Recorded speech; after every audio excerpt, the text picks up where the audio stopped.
그 월급에 잠이 와?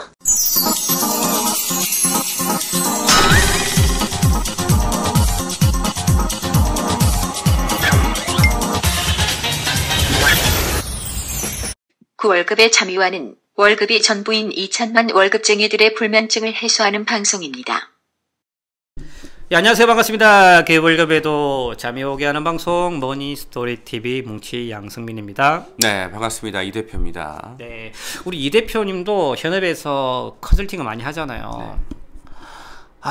보면 제일 말 안 듣는 편이 좀 그렇다. 컨설팅을 하는데 시킨 대로 안 하시는 분이 좀 있어. 그런 분들 좀 있지 않아요? 그리고 컨설팅이 좀 일시적인 게 아니라 지속적이어야 되는데 한 몇 번 하다가 연락도 안 되고 자기 알아서 하시고 과거의 모습으로 돌아가시는 분들 좀 많지 있지 않아요? 네, 은근 예전에는 좀 많으셨는데 이 영역도 조금은 좀 극과 극으로 좀 바뀌는 거 아닌가. 그러니까 어떻게 보면 옛날에는 정말 많은 사람들이 관심을 갖고 지금도 많은 사람들이 관심을 가지고 있지만 근데 이제 옛날에는 그냥 내가 관심이 없는데 한번 들어볼까 해서 이제 그냥 들어보기만 하고 실행은 안 하고 또 자기 마음대로 하고 그런 분들이 좀 많았다라고 하면 요즘에는 정말로 좀 진중해요. 그래서 한번 상담을 좀 진행하면 그냥 일회성으로 설계만 해서 끝나는 게 아니라 계속적인 자산 관리를 좀 받고 싶다. 그리고 인생이라는 것은 이벤트가 지금 우리가 생각했던 거랑 전혀 다르게 여러 가지 이벤트들이 만들어지기도 하거든요.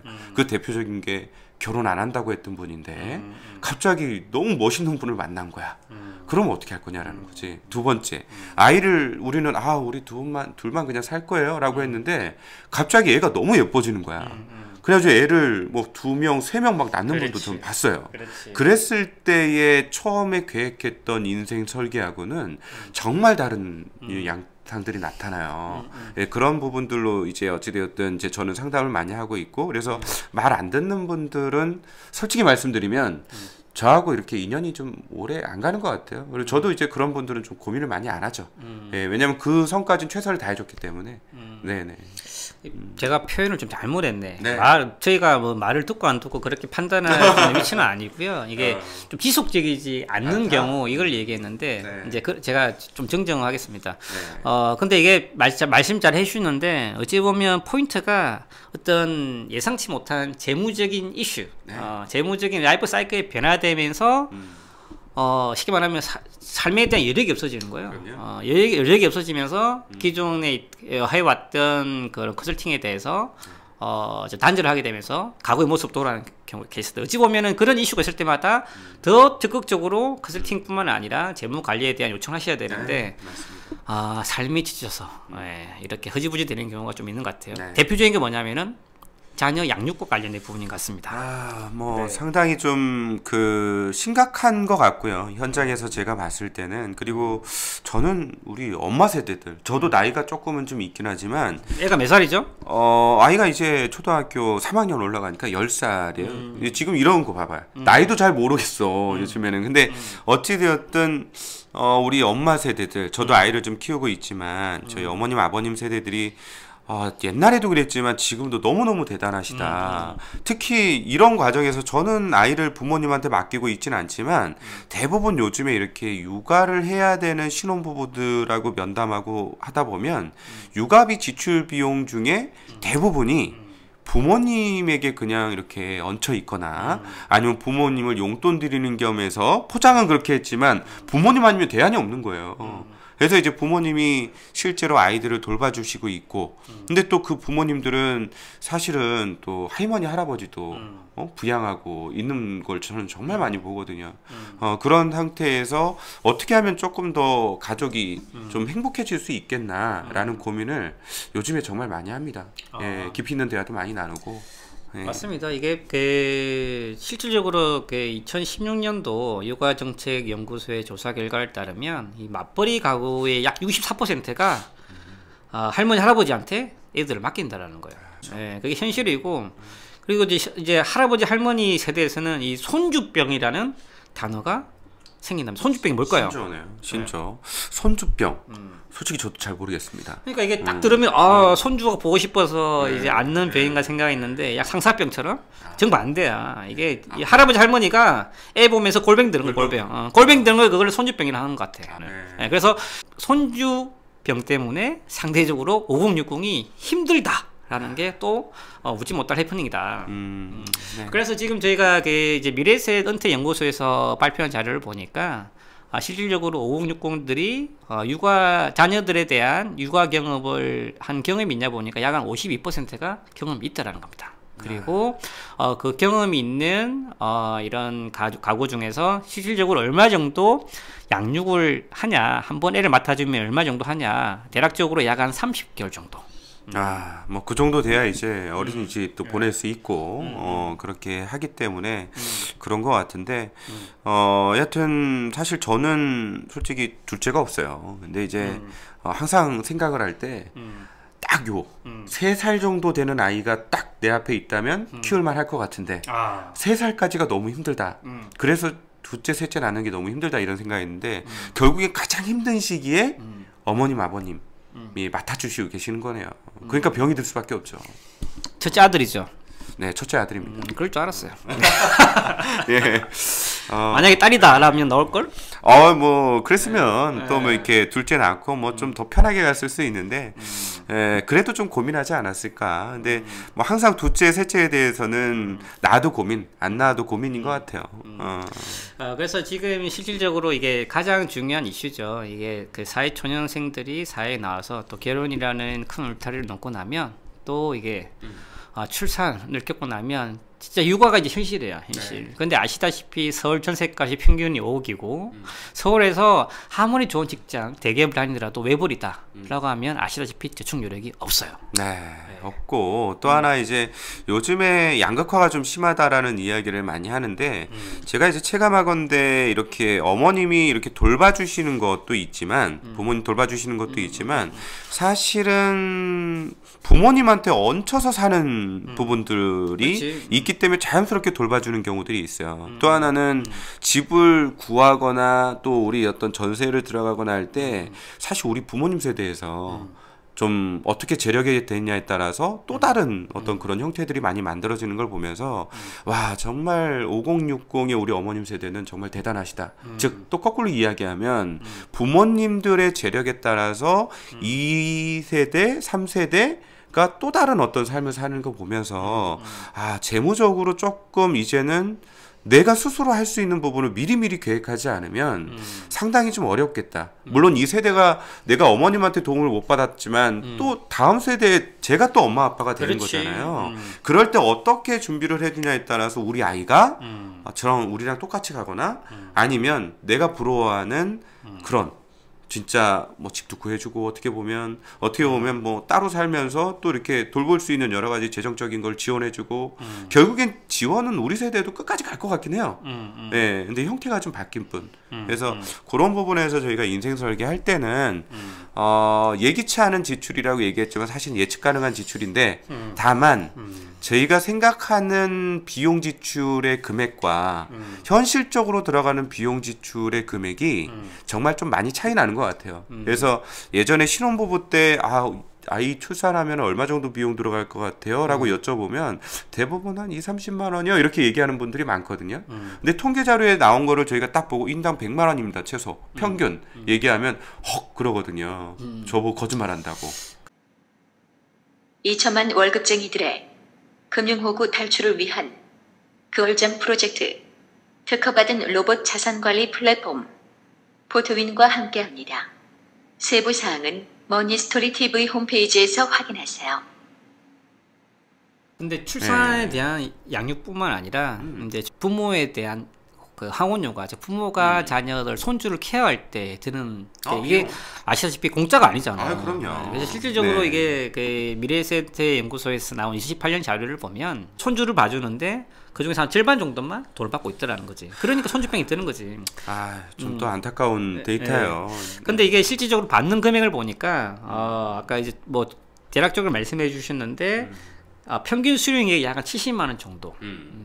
근데 저는 이걸 보면서 이게 약간 좀 평균치에 대한 오류가 있다. 있는 것 같아요. 실질적으로 70만 원 제가 제 주위를 보더라도 맞벌이 하시는 분들 이제 부모를 이제 맡기시면 한 100만 원 이상 주시더라고. 주죠. 왜냐면 사실은 남한테 맡길 때는 그거보다 돈이 더 들어가거든요. 근데 믿는 분한테 맡기기 때문에 편한 것도 있잖아. 그런데 또 어머님 아버님이기 때문에 또 죄송한 마음에 그래도 그 정도 수준은 아니어도 그래도 이제 한 뭐 통상적으로 용돈 수준보다는 더 많이 줘야 되지 않을까 해서 이제 보통 한 100만 원 전후 그리고 조금 적게 주는 분들이 한 50만 원에서 100만 원 사이라고 통계는 나오는데 제가 볼 땐 이거보단 좀 더 많이 가지 않을까 싶습니다. 그리고 만약에 월 정기적으로 이렇게 준다 하더라도 그 이후에 찾아갈 때마다 뵐 때마다 여러 가지 선물이나 아니면 그때그때 그냥 단발성으로 드리는 어떤 용돈 추가적인 거 하면 비용은 더 큰데 그래도 어머님 아버님들은 체감하기로는 다른 데에서 일하는 것보다 노동의 강도는 세고 뭐 실제로 받는 돈은 용돈에 불과한 그런 현실이 좀 안타까운 거죠. 그래서 저희가 이런 얘기를 왜 하냐면 우리 이 대표님 말씀하신 것처럼 결혼을 하시는 분들은 뭐 출산 안 하실 거라면 이런 고민 안 하시겠지만 출산을 염두에 두고 있다라고 하면 이런 출산과 관련된 양육 비용에 대해서 반드시 고민을 하고 본인 재무 상태를 반영해서 금융상품 가입이라든지 인생에 대한 설계를 해야 된다는 거지. 근데 대부분 사람들이 당장 현재 시점을 기준으로 가지고 판단을 해요. 맞죠? 결혼을 하고 맞벌이 시점을 기준으로 상품을 가입을 하고 아니면 본인 재무 상태를 관리를 합니다. 근데 중요한 건 애가 생각보다 빨리 나왔네? 근데 맞벌이야. 근데 출산휴가 1년 해.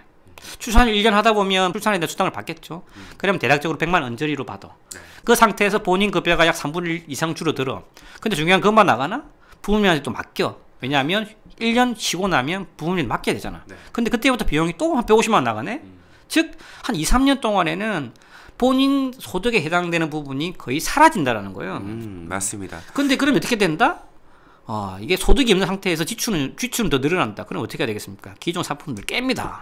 그럼 깨면서 어떻게 되나? 원금 보장이 안 되죠. 대부분 손실 보면서 깬다. 이게 중요한 현실 인식이에요. 자, 여기에서 이제 오류는 뭐냐면 대부분 결혼 전에 아니면 결혼 후고 바로 직후에 이제 재무 설계나 아니면 뭐 전문가의 도움이 없이 우리 이제 가계 설계를 하거든요. 그럼 그 설계할 때 미래에 곧 닥칠 수 있는 지출을 정확하게 다 보지 않고 현재 인컴 수준과 지출 내역들을 보고 우리가 예전에 혼자 살 때는 100만 원밖에 저축을 못했는데 둘이 맞벌이 하면서 생활비나 이런 지출은 거의 비슷하고 저축할 수 있는 게 300만 원이나 되네? 큰 꿈을 가지고 적극적인 투자를 하기 시작을 해요. 대부분 장기차 상품이나 아니면 적극적인 투자나 이렇게 가는데 근데 이때가 가장 저축을 많이 할 수 있는 시점이에요. 거꾸로 얘기하면 이때 준비를 제대로 안 하면 모든 것들이 다 망가질 수 있는 시점이에요. 그래서 자녀에 대한 여러 가지 지출 계획들을 미리 한 번 정도 보고 시뮬레이션 해보고 이 정도의 금액은 장기 자금도 아니거든요 사실. 그래서 곧 닥칠 수 있는 비용들이기 때문에 그거를 조금 좀 대비해서 모아서 관리할 수 있는 조금 현명한 그 판단이 좀 필요하겠다 라는 거예요. 자, 그래서 단순히 일반 금융회사에서 얘기하는 재무설계는 일회성이고 몇 년 된 시점에 필요자금이 얼마 그걸 마련하기 위해서 어떻게 준비하자 이렇게 단편적으로 나와요. 근데 저희가 계속 이 방송에서 얘기하는 건 뭐냐면 인생 설계를 하고 생애 설계를 해라. 즉 지금부터 노후에까지 일어날 수 있는 재무 이슈뿐만 아니라 수입과 지출에 대한 현금 흐름, 캐시플로우를 다 나열해서 계산해보고 그에 맞는 재무 관리가 필요하다는 게 핵심 포인트예요. 즉 단기적인 현재 시점에서 모든 걸 판단하고 결정하지 마시라는 게 굉장히 중요한 포인트입니다.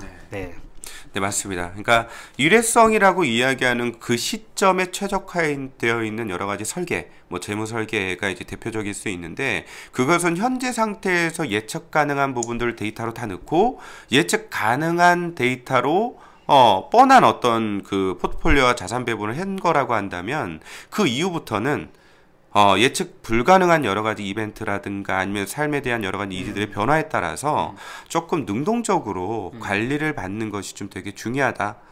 그래서 이제 그런 부분들까지 조금 좀 여력을 놔두고 좀 자산에 대한 밸런스를 좀 맞추면서 가시는 게 맞겠다라는 게 오늘 전달해드리는 가장 좀 중요한 포인트인 것 같습니다.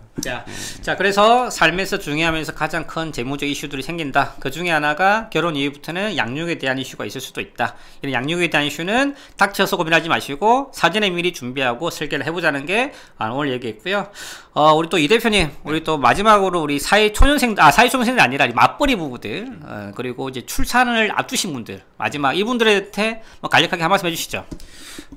예, 출산을 앞두고 있다라는 건 상당히 설레이고 기분 좋은 인생에 있어서 가장 추억이 될 만한 시점인 것 같아요. 그래서 전 추억이 될 만하고 행복한 시점에 너무 지금 이런 좀 무거운 이야기들로 고민은 안 했으면 좋겠고요. 대신에 조금만 준비를 해놓는다고 하면 그 고민들 사라질 수 있고 그리고 정말 행복한 어떤 그 하루하루를 만들 수 있다고 생각을 합니다. 그리고 또 하나, 또 출산이 됐을 때 부모님한테 전적으로 맡겨야 되는 상황일 수도 있고 아닐 수도 있는데 맡기게 된다면 조금 내가 부담이 덜 할 수 있는 부분으로 좀 어머님이나 아버님한테 확실한 금액적인 지원할 수 있는 계획 또는 어머님, 아버님이 아닌 다른 어떤 기관에 좀 맡겨야 된다면 좀 근전적으로 우리의 어떤 생활 수준이 큰 패턴으로 바뀌지 않을 정도의 사전적인 대응을 좀 미리 해놓으시기를 좀 권고드립니다. 예. 예, 좋은 말씀 감사드리고요. 우리 이 대표님 둘째를 기원하고 네. 자, 마지막으로 좀 추가적으로 좀 궁금하신 부분들 있으시다면 저희 머니스토리 TV 홈페이지에 들어오셔서 메모 남겨주시고요. 또 뭐 카톡에서 거울장 검색하셔서 메모 남겨주셔도 됩니다. 이게 요즘 최근에 카톡 문의가 많이 있으신데요. 저희가 또 뭐 현업이 있다 보면 답변을 잘 못 드릴 수도 있어요. 좀 더 그렇게 좀 이해해 해주시고요. 다음 시간에 또 좋은 내용을 가지고 찾아뵙도록 하겠습니다. 감사합니다. 네, 감사합니다. 즐거웠습니다.